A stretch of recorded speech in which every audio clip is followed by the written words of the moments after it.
नमस्कार मित्रों, गुलचक्र की यूट्यूब चैनल पर आप लोगों का स्वागत है। मेरा नाम है नवीन कुमार। इंडियन पॉलिटी का क्लास रेगुलर चल रहा है। जाकर के प्लेलिस्ट में क्लास पड़ा हुआ है, उसको देखने के बाद एक क्लास आप देखेंगे ना तो आपको ज़्यादा समझ में आएगा। इसलिए वहाँ पर पूरी तरह डिस्क्रिप्टिव क्लास चला हुआ है बाबू। फिर यहाँ पर आज मैं प्रैक्टिस करवाऊंगा। मैंने संविधान के 22 भाग और संविधान के प्रमुख अनुच्छेद जो आपके एग्जाम में बार बार पूछे जाते हैं उसको लेकर के एक क्लास आपको दिया था।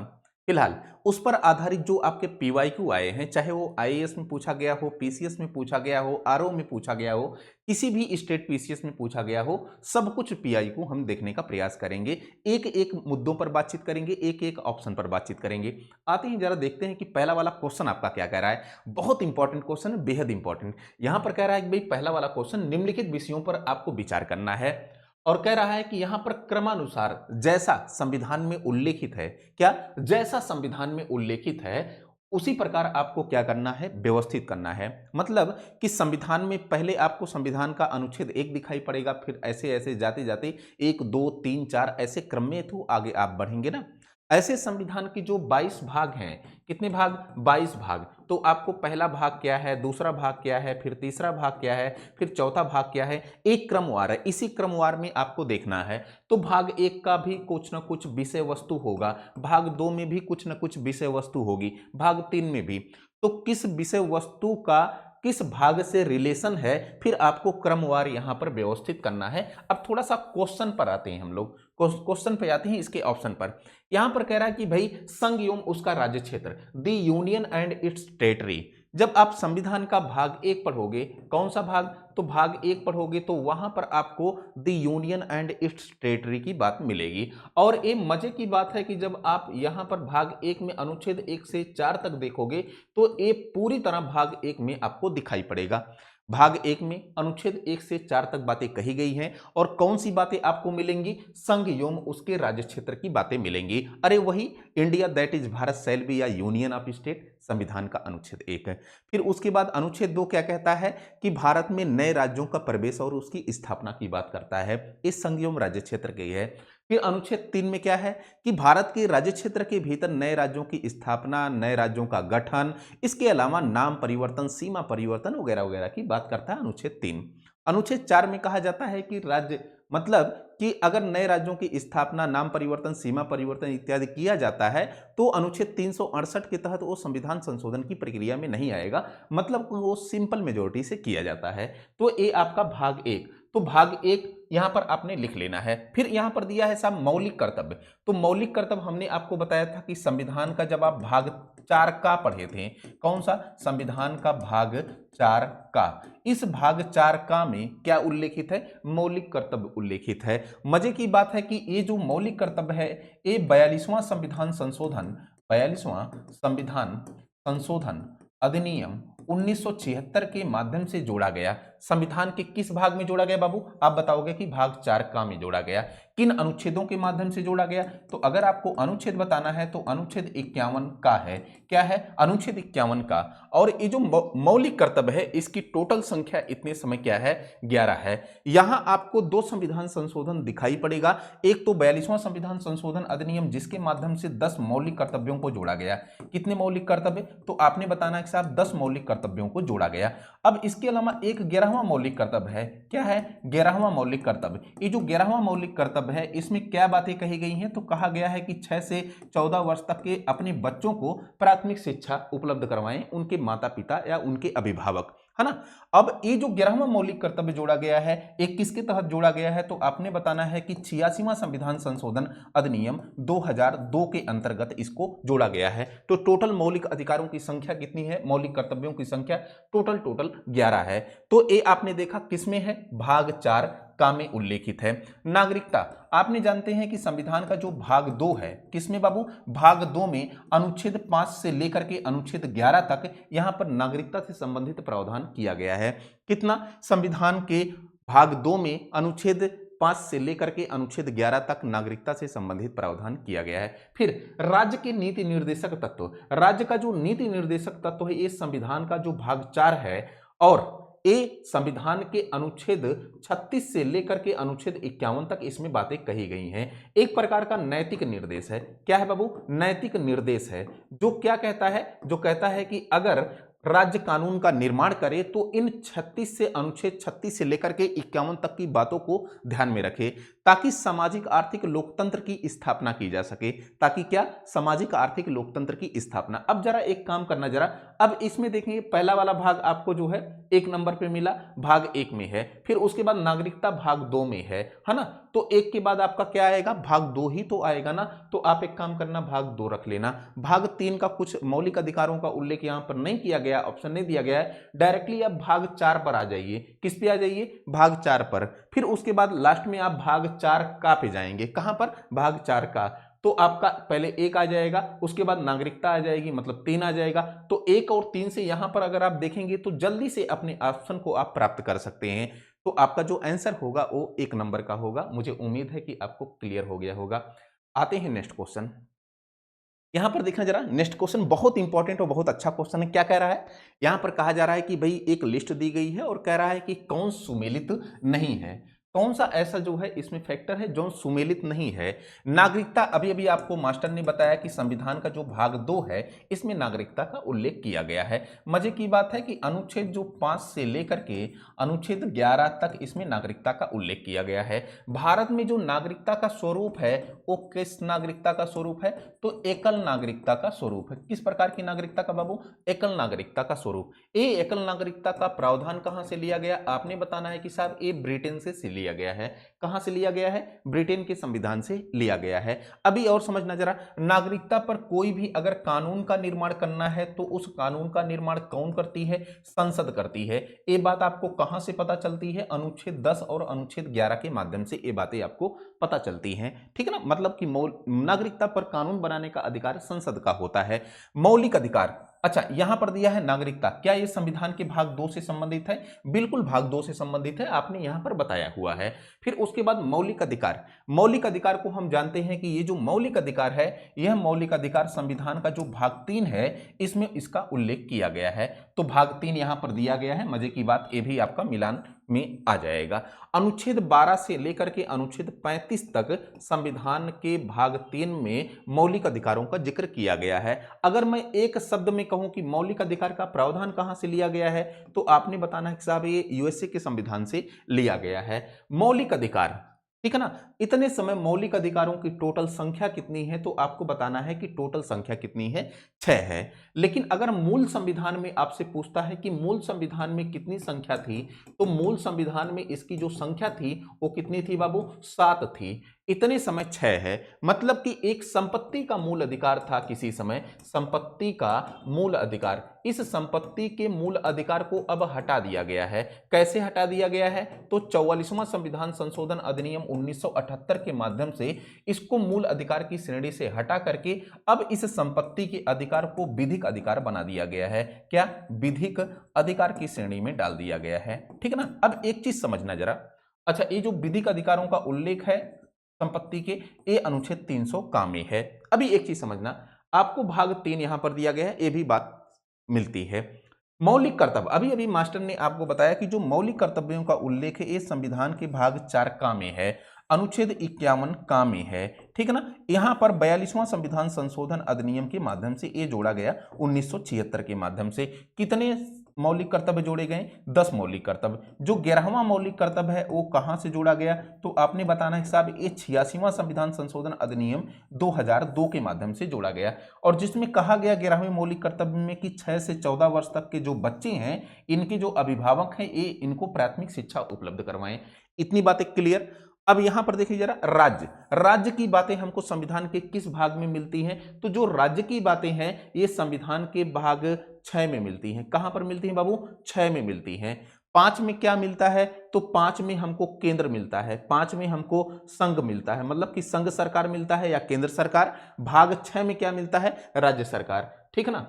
अब यहां पर जरा देखिए आपकी कौन सा कथन यहां पर मिल नहीं रहा है। तो जो मौलिक कर्तव्य है, मौलिक कर्तव्य हमने बताया कि ये संविधान का जो भाग 4 का है इसमें बात की गई है। भाग यहां पर 6A दिया है या 6 का दिया है, इसको काटिए, 6A में नहीं है।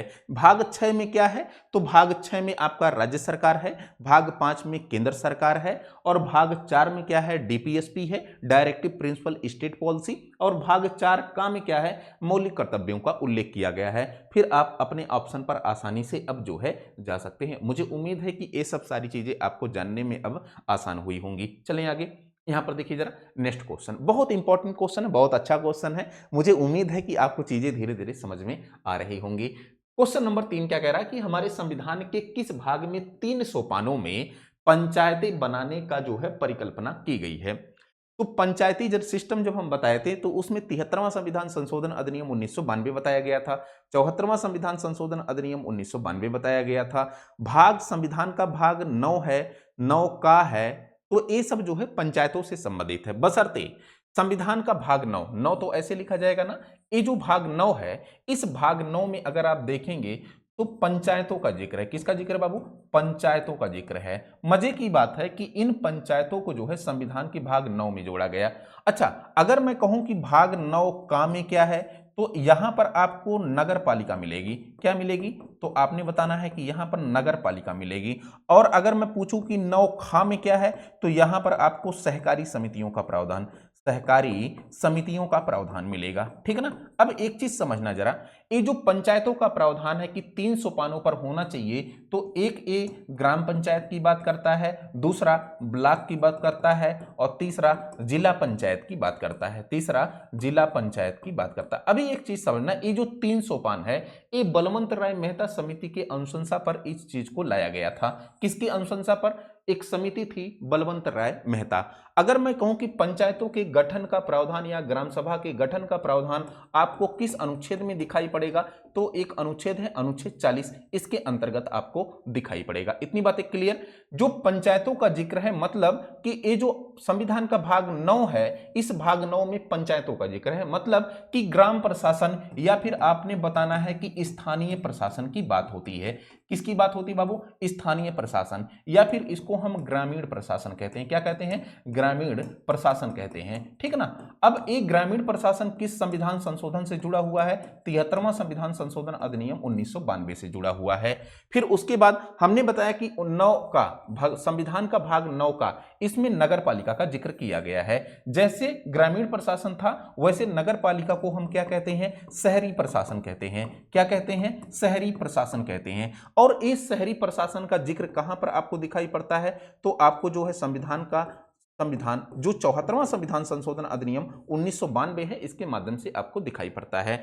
और संविधान का जो ये भाग 9 खा है, इसमें सहकारी समितियां, और इसका जो संविधान संशोधन जुड़ा हुआ है, ये संविधान संशोधन कौन सा है, तो आपको बताना है कि साहब ये 97वां संविधान संशोधन है। कौन सा, 97वां संविधान संशोधन अधिनियम 2011 है। ठीक है ना। तो ये कुछ बातें आपको पंचायती राज सिस्टम से हमने बता दी। बाकी और अगर आपको जानना है तो संविधान का जो भाग 9 का है, 9 है, पंचायतों में टोटल कितने सब्जेक्ट जुड़े हुए हैं 73वां संविधान संशोधन अधिनियम में, तो आपने बताना है कि साहब इसमें 29 सब्जेक्ट जुड़े हुए हैं।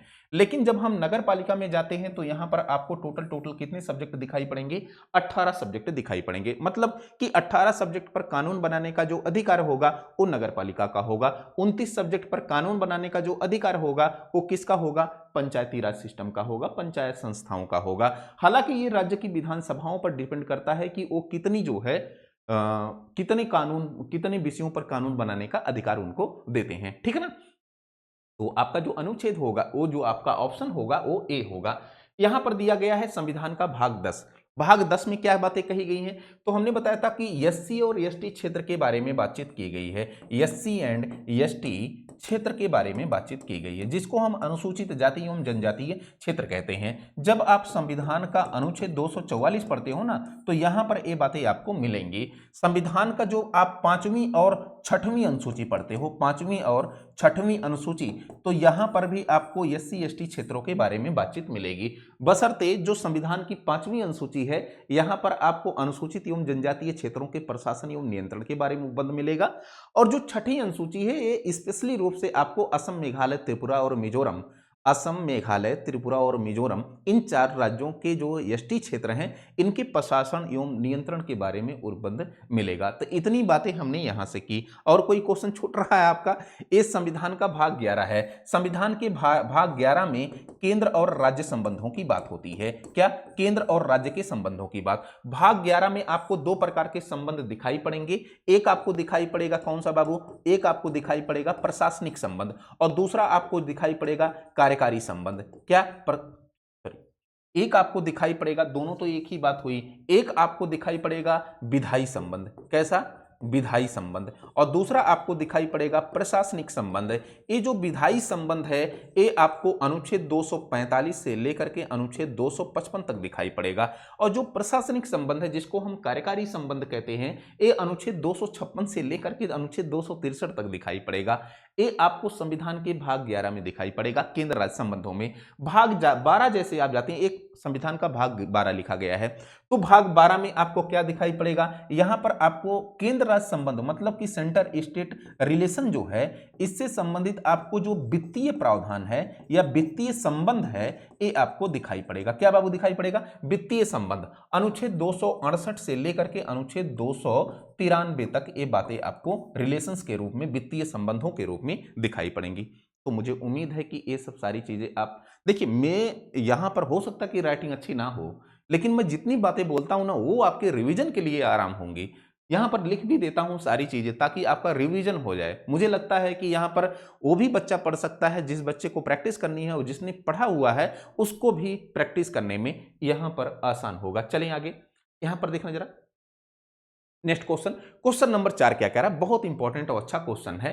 कह रहा है कि उपाधियों का अंत यहां पर आपको मिलाना है। जब हम संविधान का अनुच्छेद 8 पढ़ते हैं, 18 अनुच्छेद 18 जो कि संविधान के भाग 3 में मौलिक अधिकारों का जिक्र किया गया है, इस संविधान के भाग 3 में अनुच्छेद 12 से लेकर के अनुच्छेद 35 तक मौलिक अधिकारों का जिक्र किया गया है। अब इसी के बीच एक अनुच्छेद आता है अनुच्छेद 18 जिसमें उपाधियों के अंत की बात की गई है। अब यहां पर भाग 3 में मूल अधिकारों की बात की गई है। किसके? मूल अधिकारों की बात की गई है। अब बताना जरा 18 कहां पर जाएगा? मूल अधिकार पर जाएगा। पंचायतों के गठन।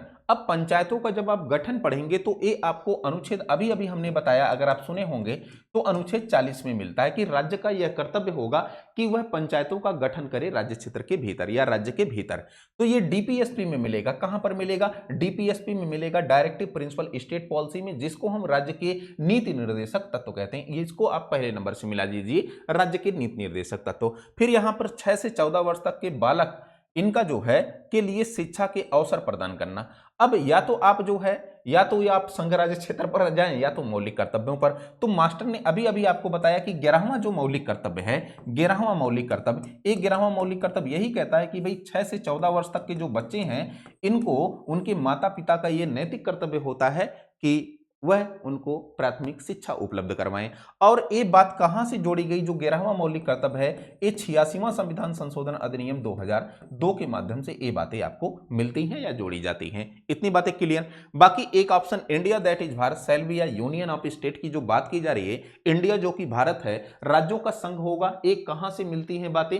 तो संघ एवं राज्य क्षेत्र से मिलती हैं, जो संविधान के भाग 1 से मिलती हैं। कहां पर? संविधान के भाग 1। एक काम करना जरा, राज्य के नीति, अब देखिए सारा कुछ हमने पोस्टमार्टम कर दिया इस क्वेश्चन का। राज्य के नीति निर्देशक तत्वों का जिक्र कहां किया गया है? संविधान के भाग 4 में। संघ एवं उसके राज्य क्षेत्र का जिक्र कहां किया गया है? भाग 1 में। मूल अधिकारों का जिक्र कहां है? भाग 3 में है। मौलिक कर्तव्यों का जिक्र कहां है? भाग 4 का में है। तो एक कुछ बातें आपको यहां से याद रखनी है। यहां पर एक चीज आपको दिखाई पड़ रही होगी कि संविधान का जो अनुच्छेद 1 है, उस अनुच्छेद 1 में क्या कहा गया है? India that is Bharat. India जो कि भारत है, राज्यों का एक संघ होगा। India that is Bharat shall be या यूनियन ऑफ स्टेट। इंडिया जो कि भारत है, राज्यों का संघ होगा। तो इंडिया और भारत दो नामों का जिक्र किया गया है।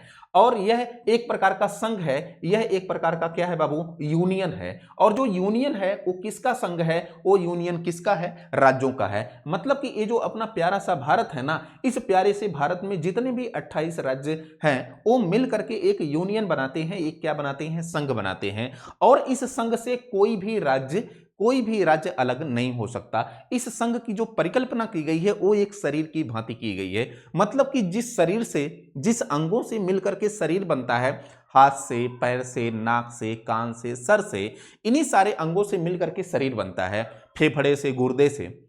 अब मैं कहूं कि फेफड़ा ही निकाल दीजिए, तो फेफड़ा निकाल देंगे तो यूनियन नहीं रह पाएगा, शरीर नहीं रह पाएगा ना। उसी प्रकार कोई राज्य निकाल देंगे तो आपका यूनियन नहीं रह पाएगा। मतलब कि जो यूनियन है, इस यूनियन को किसी भी तरह विभाजित नहीं किया जा सकता, किसी भी रूप में विभाजित नहीं किया जा सकता। इंडिया जो शब्द है, ये आधुनिक परंपरा को शो करता है, आधुनिक कल्चर को शो करता है भारत के। इंडिया जो नाम है, ब्रिटिशर्स ने क्या किया कि आज़ादी से पहले ही 1945 में, चूंकि आपको आईएमएफ की स्थापना, आपको वर्ल्ड बैंक की स्थापना, आपको यूएन की स्थापना वगैरह मिल जाएगा, तो ब्रिटिशर्स ने चूंकि 2 साल 3 साल पहले हुई थी स्थापना, तो यहाँ इन संस्थाओं में ब्रिटिशर्स ने क्या किया, ब्रिटिश शासनकाल था, उन्होंने इस नाम का जो जिक्र किया, इंडिया नाम का। तो इंडिया जो नाम है, ये आधुनिक परंपरा को शो करता है। और जो भारत है, आप जानते हैं कि भारत, दशरथ के पुत्र भरत के नाम पर हमारे देश का नाम भारत पड़ा। तो ये जो नाम है, ये प्राचीन संस्कृति को अभिव्यक्त करता है, प्राचीन जो है एक परंपरा को अभिव्यक्त करता है। तो दोनों नाम का जिक्र या इंपॉर्टेंस आप समझ सकते हैं। चलें आगे, पूरा पोस्टमार्टम कर दिया यार, अब कितना लोगे। यहां पर देखना जरा नेक्स्ट क्वेश्चन, क्वेश्चन नंबर 5 कह रहा है कि नागरिकता, अभी अभी मास्टर ने आपको बताया कि नागरिकता का जिक्र संविधान के भाग 2 में है, अनुच्छेद 11 से लेकर के, सॉरी, अनुच्छेद 5 से लेकर के अनुच्छेद 11 तक इसका जिक्र है। एकल नागरिकता का स्वरूप हमारे यहाँ है, एकल नागरिकता का स्वरूप। और ये एकल नागरिकता ली कहाँ से की गई, तो आपको बताना है कि साहब ये ब्रिटेन के संविधान से ली गई है। ठीक है ना, इतनी कुछ बातें आपको क्लियर। फिर उसके बाद संघ एवं राज्य क्षेत्र, अभी अभी आपने बताया कि संघ राज्य क्षेत्र। अच्छा, एक चीज, संविधान का जो भाग 1 है उसमें संघ एवं राज्य क्षेत्र की बात की जाती है, संघ एवं राज्य क्षेत्र, संघ एवं उसके राज्य क्षेत्रों की बात की जाती है। ठीक है ना। अब यहां पर संघ राज्य क्षेत्र केवल केवल दिया, क्या दिया बाबू, संघ राज्य क्षेत्र, मतलब कि केंद्र शासित प्रदेश केवल दिया है। जब आप केंद्र शासित प्रदेशों पर जाते हैं तो आपको संविधान का जो भाग 8 है, उस भाग 8 में संघ राज्य क्षेत्र की बात मिलती है या फिर केंद्र शासित प्रदेशों की बात मिलती है। आना जरा, यहां पर लिखा है कि भाग 7, और भाग 7 का क्या कर दिया गया है, आपने बताना कि साहब निरसन कर दिया गया है, इसको हटा दिया गया है, भाग 7 का निरसन कर दिया गया है, एबॉलिश इसका कर दिया गया है। नगर पालिका, तो यहां पर कह रहा है कि कौन सा सुमेलित नहीं है, तो यही संघ राज्य क्षेत्र सुमेलित नहीं है। केंद्र शासित प्रदेश का जिक्र कहां पर किया गया है, भाग 8 में किया गया है। नगर पालिका, नगर पालिका का जिक्र कहां है, संविधान के भाग 9 का में या 9A में है। तो सवाल है कि 9 में क्या है, तो 9 में हमने बताया कि पंचायती राज संस्थाओं का जिक्र है, पंचायती पंचायती इनका जिक्र है, पंचायती राज व्यवस्था का, मतलब कि आपको 73वां संविधान संशोधन से ये मिल जाएगा। फिर हमने बताया कि 9 का जो आपको पूछा गया है, ये नगर पालिका से संबंधित है। किससे संबंधित बाबू, तो आपने बताना है कि ये नगर पालिका से संबंधित है, जो कि आपको 74वां संविधान संशोधन से मिल जाएगा। फिर उसके बाद एक है 9 खा, इस 9 खा में क्या है, सहकारी समितियों का प्रावधान है। किसका है, सहकारी समितियों का प्रावधान है। और ये आपको 97वां संविधान संशोधन अधिनियम 2011 के माध्यम से ये बातें आपको पता चलती हैं। निर्वाचन, निर्वाचन का जो प्रावधान है, आपने बताना है कि संविधान का जो भाग 15 है, इस भाग 15 में आपको निर्वाचन आयोग का प्रावधान मिलेगा। तो आपको गलत कथन की पहचान करनी थी, तो जो बी होगा वो गलत होगा। संघ राज्य क्षेत्र का जो जिक्र है वो किसमें जिक्र है, वो आपको केंद्र शासित प्रदेशों का जिक्र संविधान के भाग 8 में है। चलें आगे, यहां पर देखना जरा नेक्स्ट क्वेश्चन। नेक्स्ट क्वेश्चन क्या कह रहा है कि निम्नलिखित में से कौन सा संविधान के अंतर्गत सही सुमेलित नहीं है। अब ये बताना जरा, पंचायती राज सिस्टम, अभी मास्टर ने बताया आपको कि भाग 9 में है, बात सही है। नगर पालिका भाग 9 का में है, ये भी बात सही है। सहकारी समितियां भाग 9 खा में है, ये भी बात सही है। फिर अधिकरण, जिसको ट्रिब्यूनल कहते हैं, तो ये जो अधिकरण है, जब आप संविधान का भाग 14 पढ़ते हैं, भाग 14, तो भाग 14 में नहीं है, इसको ध्यान में रखिएगा। भाग 14 में क्या है, तो यहां पर संघ एवं राज्य के अधीन सेवाएं हैं, संघ एवं राज्य के अधीन सेवाएं, ये जो है भाग 14 में है। लेकिन भाग 14 का में क्या है, अधिकरण की बात की जाती है। किसकी बात की जाती है बाबू, अधिकरण की बात की जाती है, ट्रिब्यूनल की बात की जाती है। देखिए जरा, ये आपके आरओ के एग्जाम में, आपको री एग्जाम 2016 में एक क्वेश्चन पूछा गया। जितने भी क्वेश्चन कहीं पर भी पूछे गए हैं उसका हमने मेंशन करवा दिया है। इतनी बातें क्लियर। अब समझना जरा, ये आपका क्या हो जाएगा, गलत हो जाएगा। ये संविधान के भाग 14 का में ये प्रावधान किया गया है, लेकिन यहां पर दिया गया है भाग 10। तो भाग 10 में क्या है, अनुसूचित एवं जनजातीय क्षेत्रों की बात की गई है, अनुसूचित एवं एवं जनजातीय क्षेत्रों की बात की गई है, अनुसूचित एवं जनजातीय क्षेत्रों की बात की गई है, ठीक है ना। अगर मैं कहूं कि संविधान के 244 में आप जा सकते हैं। इतनी बातें क्लियर। तो ये कुछ, बाकी आप पंचायती राज सिस्टम, ये 73वां संविधान संशोधन, ये जो है 97वां संविधान संशोधन, और ये जो है 74वां संविधान संशोधन से संबंधित है। इसमें टोटल 18 भाषाएं हैं और इसमें टोटल 29 भाषाएं हैं, ये भी आपको जान लेना चाहिए। चलें आगे। अब यहां पर आना जरा नेक्स्ट क्वेश्चन। नेक्स्ट क्वेश्चन क्या कह रहा है, क्वेश्चन नंबर 7, बहुत इंपॉर्टेंट है, अच्छा क्वेश्चन है।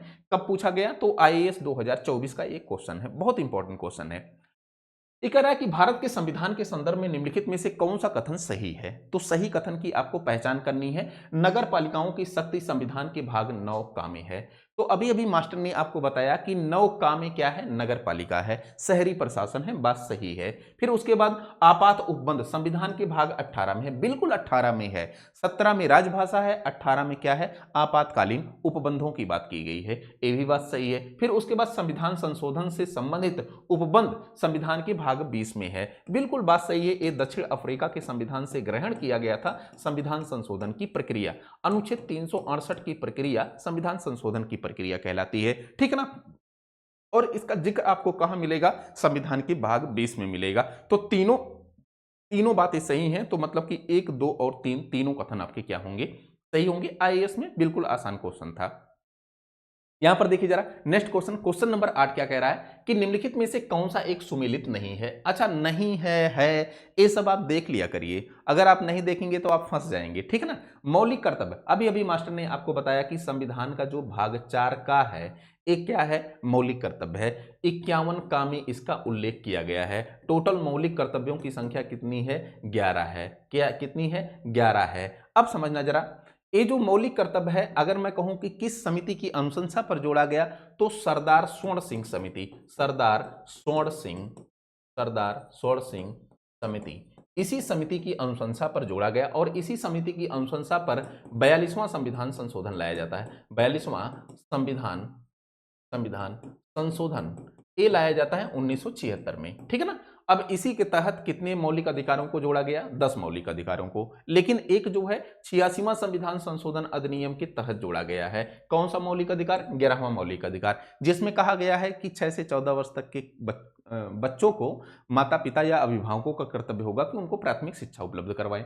संविधान का जो भाग 6 है, भाग 6, इस भाग 6 में राज्यों का जिक्र है। भाग 5 में किसका जिक्र है, केंद्र का जिक्र है, संघ का जिक्र है।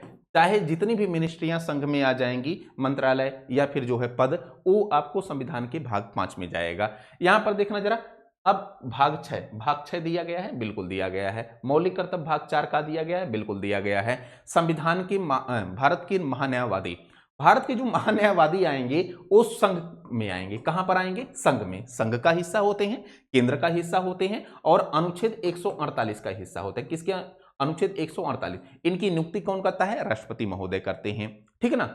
बाकी ये रिपोर्ट किसको सौंपते हैं, राष्ट्रपति महोदय को सौंपते हैं। अब एक चीज समझना जरा, ये जो महान्यायवादी है, महाधिवक्ता, महान्यायवादी, ठीक है, ठीक है, ठीक है, एक मिनट, सॉरी, अनुच्छेद 76 के तहत इनकी नियुक्ति की। अनुच्छेद 148 के तहत नियंत्रक एवं महालेखा परीक्षक की बात होती है, और 76 के तहत जो है भारत के महान्यायवादी की बात होती है। इनकी नियुक्ति राष्ट्रपति तय करता है, और इनके वेतन और भत्तों का जो निर्धारण है वो राष्ट्रपति तय करता है। और मजे की बात है कि ये एक ऐसा व्यक्ति है जो संविधान के जो है केंद्र सरकार का वकील होता है। क्या होता है, अधिवक्ता होता है। ऐसे आपको जो है महाधिवक्ता वो मिल जाएगा आपको राज्यों में, अनुच्छेद 165 के अंतर्गत। तो केंद्र की बात है, तो किस भाग में जाएगा, संविधान के भाग 5 में जाएगा। यहां पर भाग 8 लिखा गया है, काटिए इसको। भाग 8 में क्या है, तो केंद्र शासित प्रदेश का जिक्र है। क्या है बाबू, केंद्र शासित प्रदेश। और एक केंद्र शासित प्रदेश जो है, जैसे दिल्ली हुआ, पुदुचेरी हुआ, है ना, जैसे अंडमान निकोबार हुआ, इन सब का जिक्र कहां पे आपको भाग 8 में मिलेगा। तो ये आपका क्या हो जाएगा, गलत हो जाएगा। संघ एवं राज्यों की अधीन सेवाएं, अभी हमने बताया कि संघ एवं राज्यों की अधीन सेवाएं कहां पर है, भाग 14 में। यहां पर देखिए जरा, भाग 14 दिया गया है। भाग 14 का में क्या है बाबू, तो आपने बताना है कि साहब यहां पर ट्रिब्यूनल की बात होती है, यहां पर अधिकरण की बात होती है। किसकी बात होती है, अधिकरण की बात होती है।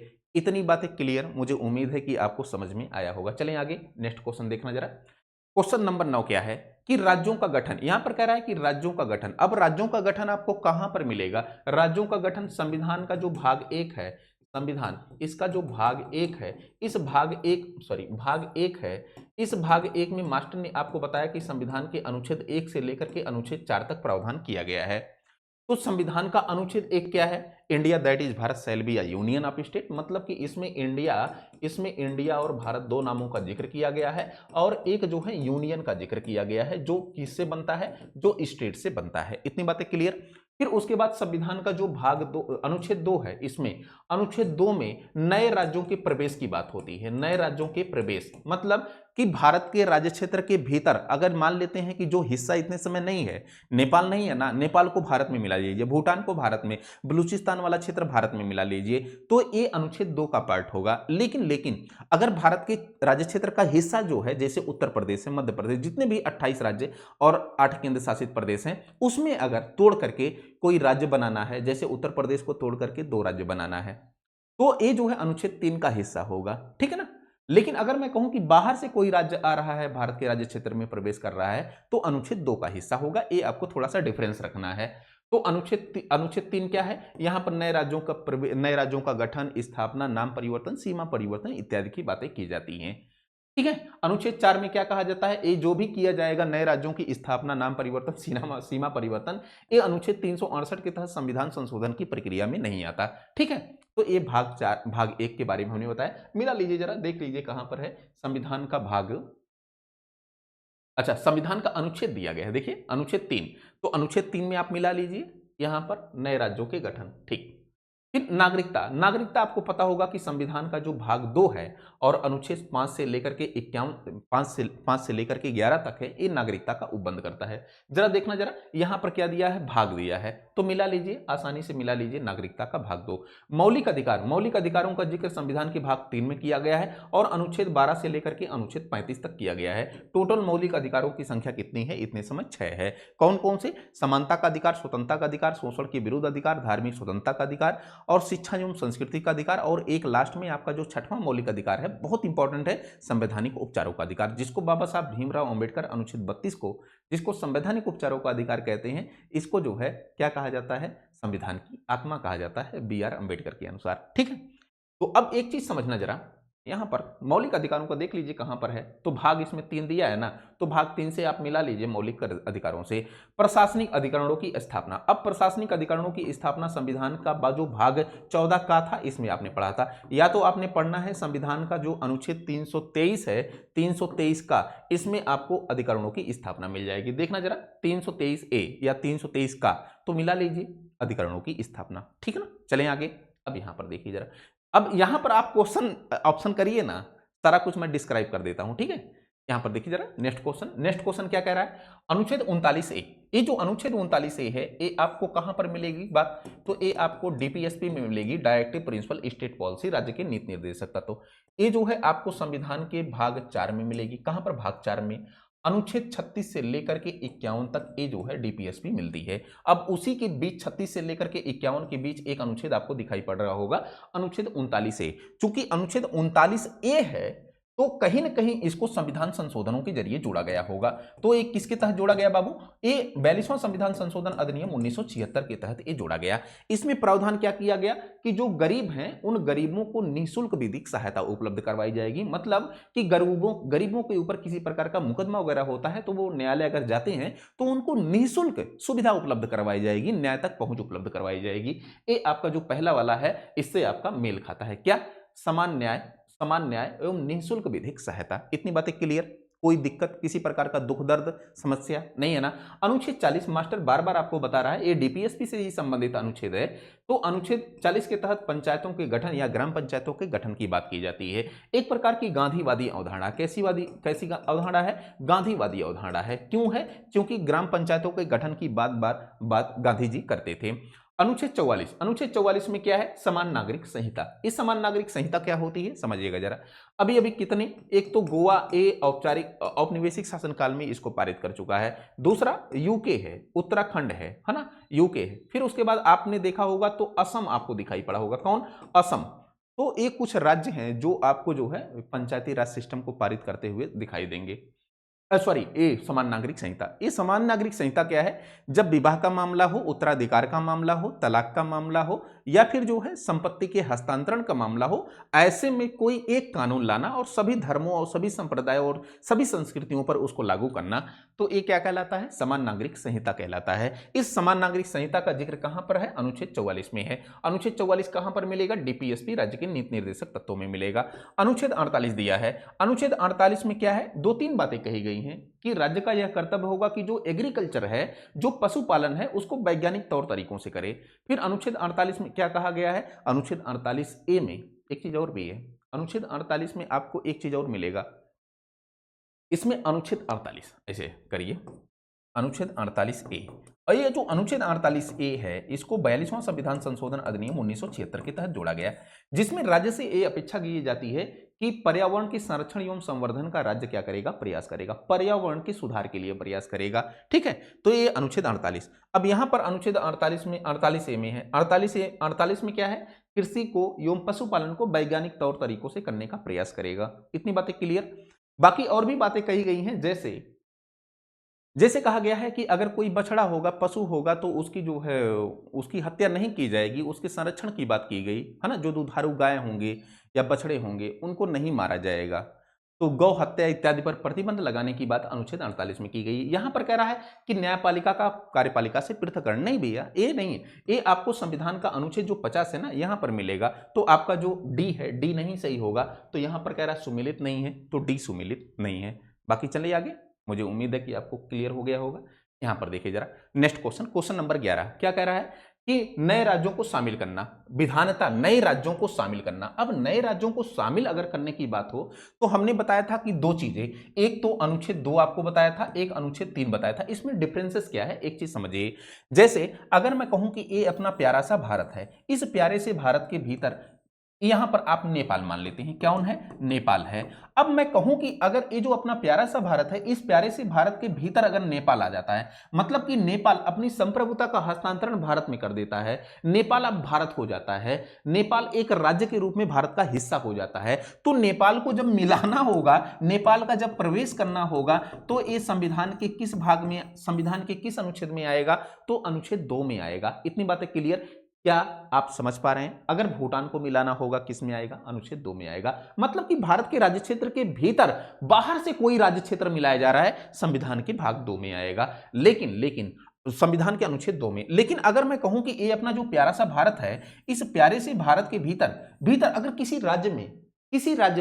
किसी राज्य का नाम चेंज करना है, नाम परिवर्तन करना है, सीमा परिवर्तन करना है, क्षेत्र बढ़ाना घटाना है, या फिर कहें कि उस राज्य को विभाजित करते हुए 2 राज्यों में परिवर्तित करना है, जैसे कि ये अपना प्यारा सा यूपी है, इस यूपी को 3 राज्यों में या फिर 2 राज्यों में परिवर्तित करना है। कितने राज्यों में? 2 राज्यों में। एक का नाम है ए और दूसरे का नाम है बी, इन 2 राज्यों में विभाजित करना है। बहुत बड़ा राज्य है, तो एक किस में हिस्सा आएगा? एक किस में बात होगी? ये संविधान के 3 में बात होगी। किस में बात होगी? संविधान के अनुच्छेद 3 में बात होगी। इतनी बातें क्लियर। 2 में क्या है? बाहर से कोई राज्य क्षेत्र आता है, अगर उसका गठन किया जाता है तो वो भाग 2। अगर 3 में संविधान के अनुच्छेद 2 में, और अनुच्छेद 3 में क्या होगा कि भारत के राज्य क्षेत्र के भीतर किसी प्रकार का नए राज्यों की स्थापना की जाती है, नाम परिवर्तन, सीमा परिवर्तन इत्यादि, तो वो क्या होगा? तो आपको बताना है, संविधान के अनुच्छेद 3 का हिस्सा होगा। अब यहां पर देखना जरा, यहां पर कह रहा है कि नए राज्यों को जो है शामिल करना, नए राज्यों को मतलब जैसे नेपाल जैसे क्षेत्रों को शामिल करना, भूटान को शामिल या बलूचिस्तान को शामिल करना, ये आपको संविधान के अनुच्छेद 2 में दिखाई पड़ेगा। फिर यहां पर समानता का अधिकार, ये जो समानता का अधिकार है अनुच्छेद 14 में दिखाई पड़ेगा। और अनुच्छेद 14 में आपको 2 प्रकार के, एक विधि के समक्ष समता, एक विधि के समक्ष आपको समता दिखाई पड़ेगी, और दूसरा विधि के समान आपको संरक्षण दिखाई पड़ेगा। 2 बातें आपको मिलेंगी। विधि के समक्ष समता एक प्रकार की निगेटिव अवधारणा है, नकारात्मक अवधारणा, जो ब्रिटेन से ली गई है। जो संविधान के संरक्षण, ये विधि के समक्ष समता की बात किया जाता है, ये आपको जो है यूएसए से लिया गया है, एक प्रकार की सकारात्मक अवधारणा है। बाकी क्यों है, फंडामेंटल राइट चलेगा यार, तब बताऊंगा, ठीक है ना। गिरफ्तारी एवं निरोध से संरक्षण, ये संविधान का जो अनुच्छेद 22 है, इससे संबंधित है। और राष्ट्रपति के विधेयक को अनुमति देने का अधिकार, ये जो है अनुच्छेद 111 से संबंधित। मतलब कि ये जो है संविधान के अनुच्छेद 11 जो हैं ये राष्ट्रपति के वीटो से संबंधित है। और वीटो 3 प्रकार के राष्ट्रपति के होते हैं अनुच्छेद 111 के तहत। कौन कौन से वीटो? एक आत्यांतिक वीटो होता है, दूसरा निलंबनकारी वीटो होता है, और एक तीसरा वीटो होता है जिसको हम पॉकेट वीटो कहते हैं। जब राष्ट्रपति चलेगा तब फिर पूरा बताऊंगा, अभी के लिए फिलहाल ये जानते रहिए वीटो जो शक्ति है अधिक, मतलब कि किसी विधेयक को अनुमति देने की जो पावर होती है राष्ट्रपति की, वो 3 प्रकार से, एक तो आत्यांतिक वीटो के माध्यम से, निलंबनकारी वीटो के माध्यम से, फिर उसके बाद पॉकेट वीटो के माध्यम से। चलें आगे, अभी मिला लीजिए आप अपना ऑप्शन वगैरह, ठीक है ना। चलें आगे, यहां पर देखिए जरा क्वेश्चन नंबर 12। क्वेश्चन नंबर 12 अनुच्छेद 324। 324 में क्या है? निर्वाचन आयोग है। क्या बाबू? निर्वाचन आयोग। अच्छा, ये जो निर्वाचन आयोग का प्रावधान कहां पर किया गया था? तो संविधान का जो भाग 15 था उसमें आपको मिलता है। अनुच्छेद 315। अनुच्छेद 315 में यहां पर लोक सेवा आयोग के गठन की बात होती है। किसके? लोक सेवा आयोग। अच्छा, ये जो लोक सेवा आयोग की बात अगर हम देखें तो संविधान का कौन सा जो है भाग? तो संविधान का जो भाग 14 है, संघ एवं राज्य के अधीन सेवाएं, तो वहां पर आपको ये चीजें मिल जाएंगी, ठीक है ना। फिर उसके बाद अनुच्छेद 280। अनुच्छेद 280 में यहां पर फाइनेंस कमीशन की बात होती है। यहां पर आपको वित्त आयोग की बात मिलेगी। क्या?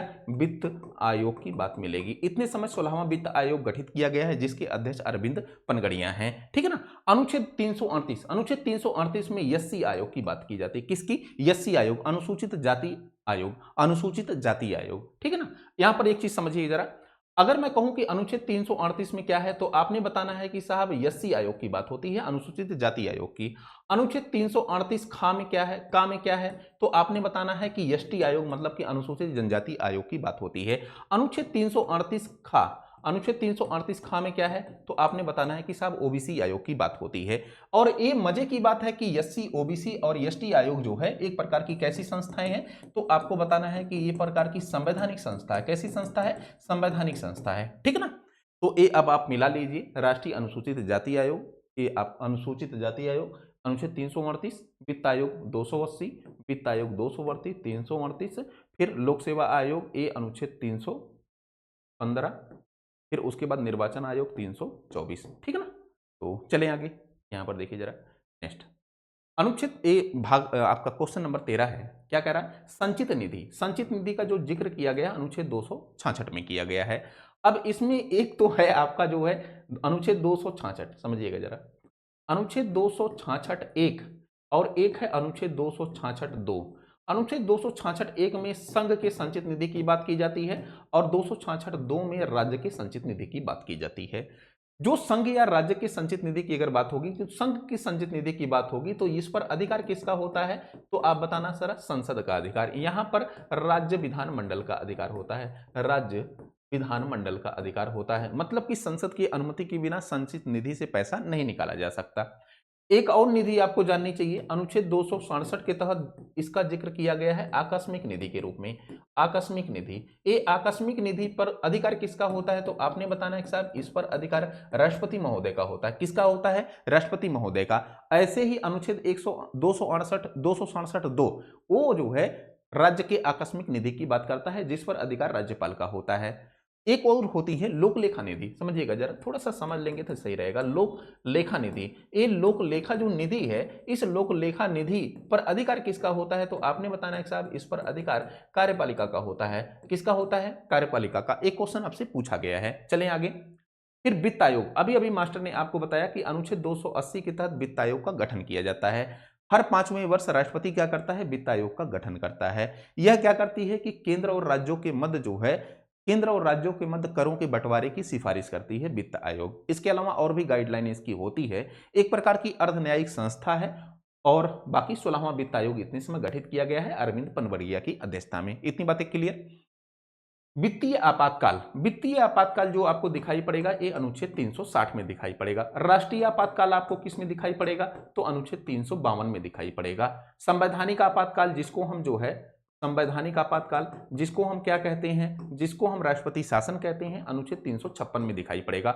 एक और आपातकाल है जिसको वित्तीय आपातकाल 360 में, ठीक है। नियंत्रक एवं महालेखा परीक्षक, ये नियंत्रक एवं महालेखा परीक्षक जिसको हम कैग कहते हैं, और एक कैग इसकी नियुक्ति अनुच्छेद 148 के तहत राष्ट्रपति द्वारा की जाती है। ये एडिटिंग और अंकेक्षण का काम करता है, लेखांकन और अंकेक्षण का काम करता है, ठीक है।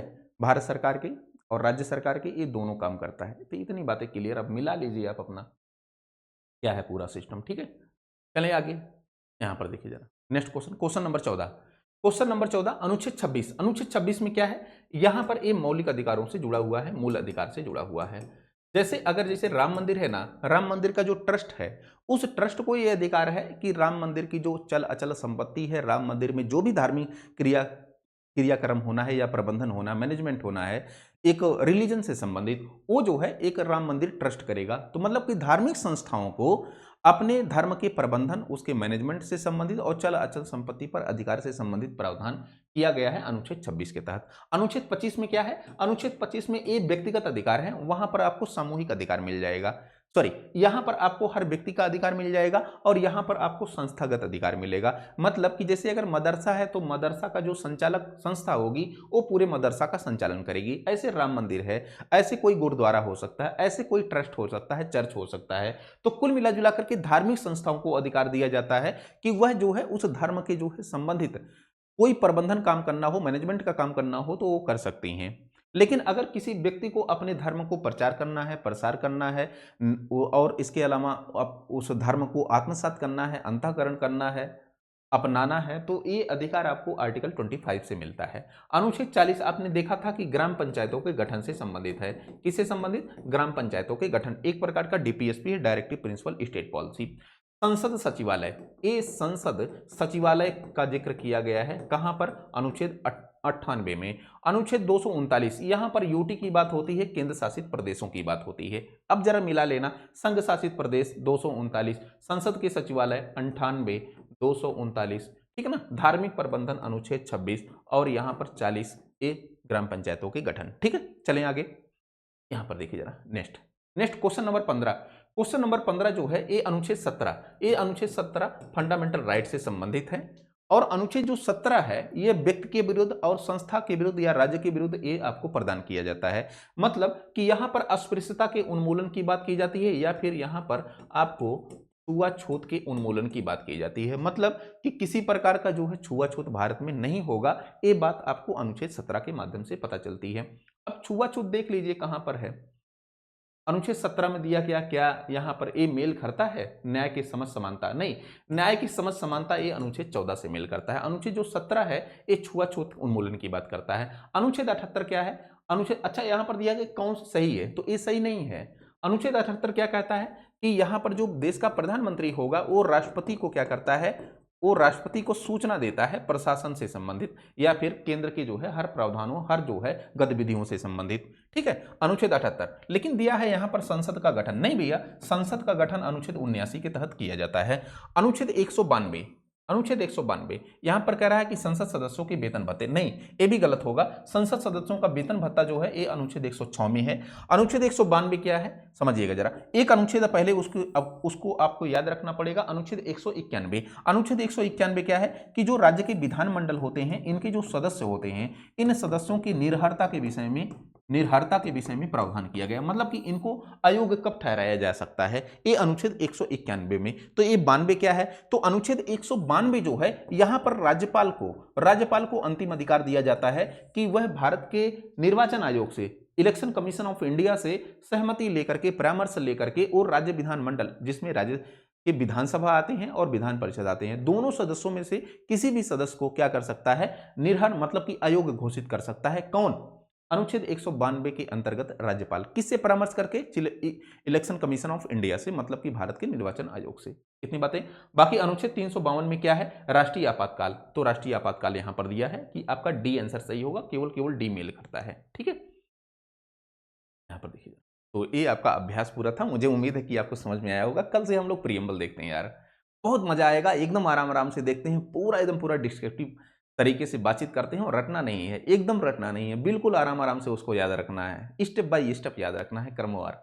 आपने मुझे सुना उसके लिए तहे दिल से आपका आभारी, थैंक यू।